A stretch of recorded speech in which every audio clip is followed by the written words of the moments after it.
What's up guys, it's Salvaje, so I'm back at it again with another Fortnite Save the World video. Here's the hero overview for Fragment Flurry Jess. She is a Reclaimer Outlander. Let's do a quick overview of the perks and jump straight into some gameplay.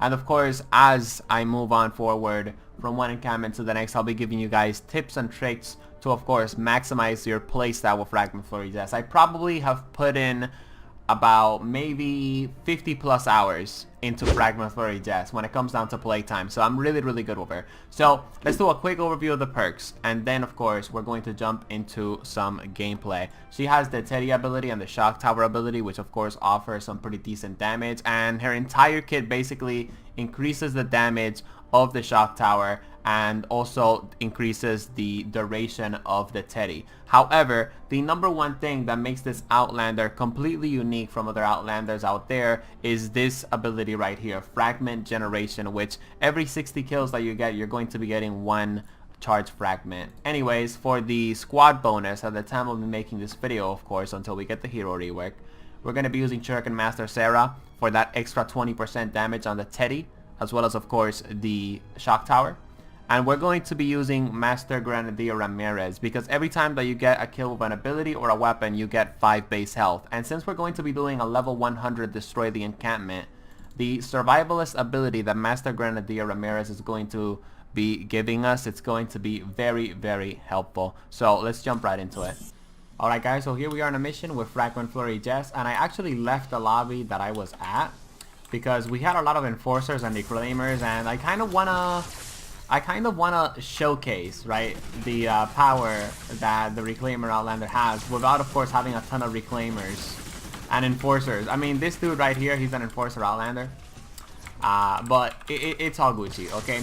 I'm gonna be telling you guys, of course, as I go through every single encampment, you know, some of the things that you can do to maximize Jess.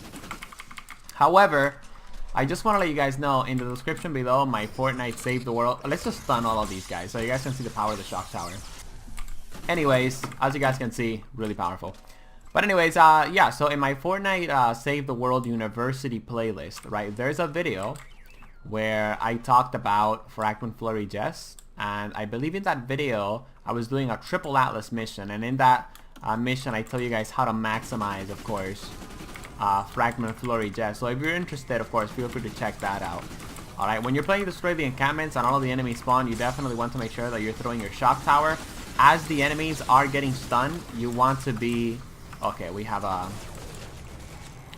blaster out here. As the enemies are getting stunned, you want to make sure that, of course, you're shooting them. Like that, you can just take advantage of the fact that they can't even damage you because they're stunned. We're gonna throw this Teddy and just use it as cover. Damn it! So many blasters. Luckily, I have the Pain Train AR, which is basically a straight up diabolical nightmare. I have a lot of husk around me. I'm going to just build up, and I'm going to be setting up my Shock Tower. As I'm stunning the husk, I want to be reloading. I'm just gonna reload it right now. I was hoping that this teammate of mine was going to be helping me out a bit, but as you guys can see, I'm basically sort of steamrolling through this level 100 encampment. Oh, we got a smasher. Let's just move out of the way. Let's use the get out of the way move, and we're just gonna straight up melt this smasher. I don't even have full legendary perks on the Pain Train, and look at that. Okay, calm down, Sharkeisha. Calm down. Alright, we've gotten our third weapon, which we're definitely going to need. I'm actually going to craft another Pain Train. It pains me to craft that Pain Train because I'm going to be putting my magazine size on the Pain Train to legendary. Alright, the husks have spawned. Throwing my Shock Tower. As they are stunned. Did you guys just see that? Did you guys just see that? Oh my god, this refrigerator husk just threw me off the map. Ladies and gentlemen, what the fuck? Oh my god, I can't believe that just happened. That's the first time that shit happens to me in Save the World. Okay, so what I was trying to say is you're going to be throwing your Shock Tower. Your Shock Tower is going to be stun locking them. And this gives you an opportunity to, of course, damage them as well as of course summon the Teddy. The shock tower is about to run out, so I'm going to throw the Teddy, combo into that. And as you guys can see, basically almost the entire encampment has been cleared out. Let's just use the amazing hipfire that the pain train has. If you have not checked out my review on the pain train, check it out. Alright, it's amazing. We're going to be using our anti-materials charge against a group of husks. And you guys see that refrigerator husk? Don't worry. Do not worry. We're going to take care of them. I just want to... There we go. We're going to set this up. And as you guys can see, they're all going to get stun locked, which is just going to give us a lot of free damage. The only thing that, the only thing that sucks about Reclaimer Outlanders is that you don't really have a lot of movement with a Reclaimer Outlander. So other Outlanders, like the Teddy, for example, the Enforcer Grizzly, I mean, they basically just have a lot of movement thanks to their phase shift ability. However, with the Reclaimer Outlander, you just have to be more careful about your positioning. And wait, why did Lars just talk? Oh, because of the present. You just have to be more aware of your positioning with a Reclaimer Outlander.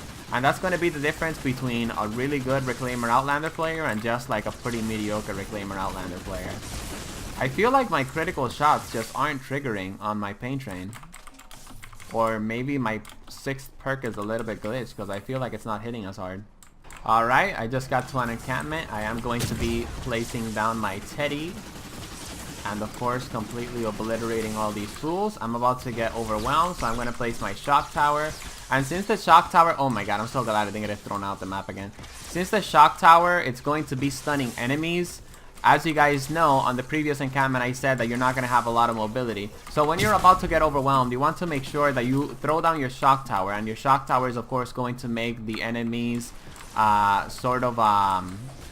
you're just going to stun lock the enemies. I just don't want to use, like, kind of like RPG terms or, Fortnite Save the World terms, because new players might not really know what I'm talking about. But you're going to stun lock the enemies with the shock tower like that.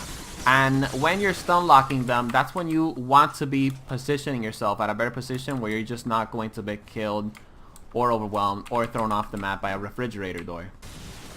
Okie dokie, here we go. Encampment number 5. We're just going to take care of these Helgas, which are extremely annoying. And I'm just going to, of course, keep these Husklings out of range because I don't want them to overwhelm me. Oh, let's just, something that I really like about the Pain Train AR is that it has first shot accuracy. Okay. This is why I can't stand these Husks, dude. They have, like, perfect accuracy.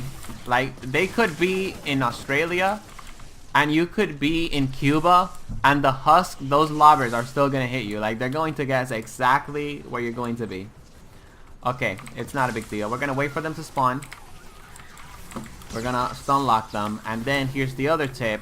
As they're being stunned, you want to... Oh,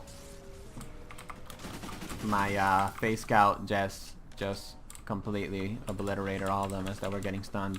Anyways, you guys can also throw the shock tower like I was about to say. As they're being stunned, you can of course take out your explosive weapon, like of course ideally your noble launcher, and then of course basically do some massive damage to all of the husks that are of course being a big threat, or of course the husks that you're stun locking. Alrighty then, let's move on forward to the next encampment. For the most part, another tip that I have for you guys as well, when it comes down to the other regular modes, like Ride the Lightning for example, you want to make sure that you're moving around in the enemy spawn, like that you can constantly of course be throwing your shock tower, etc, other gadgets. However, you also want to make sure that after you throw down your first shock tower, alright, that you sort of put yourself at a safe position, because if you don't do that, oh boy, this guy's about to explode. Okay, if you don't do that, then what's going to happen is, of course, you're just going to get completely overwhelmed. Specifically at the higher level missions, where if you get overwhelmed by a couple of seconds, honestly, you're going to be struggling just a little bit. And also, like I said earlier, when you're camping the enemy spawn in the higher level missions, like Ride the Lightning, for example, and Quad Atlas. Oh boy, we have a taker here. Oh, never mind, he run away. Oh yeah, so what I was talking about is I was basically just saying, the same thing that I said before. When you're going from one side of the enemy spawn to the other, you want to make sure that sometimes you save your shock tower just in case you get a little bit overwhelmed by the husk. We're just going to take care of this blaster. Hit him for 29,000 critical damage. And I'm going to be... Wait up, because we have one dude over here. You know, Fortnite Save the World. He's very, very glitchy, as you guys can see. Alright, we're going to throw my Noble Launcher. And then I'm going to place the shock tower to finish off the other weak husk. And I'm of course going to get myself into cover, because I do not have phase shift, which means that if I get overwhelmed, I'm basically going to get destroyed. And that's why we're using Master Grenadier Ramirez as well. We're using Master Grenadier Ramirez like that, of course, when we're in the close range gunfights with husk. The fact that we're getting shock tower kills and Teddy kills is also regenerating our health. That's why Master Grenadier Ramirez, guys, is such a really good combination with a Reclaimer Outlander as well. However, you could run the Boy Commando Spitfire for an extra 5 seconds on your Teddy. I believe that would make your Teddy last a total of 20 seconds, but don't quote me. Alright, I'm going to throw down one drone. I'm going to throw down my shock tower. And I'm just going to straight up shoot everything that is in my way. Now, let me give you guys a quick tip actually. Instead of using the Pain Train with Fragment Flurry Jess, you can actually just use the Founder's Revolt, right? Because the shock tower is going to be sort of stun locking every single one of the husks that you're targeting.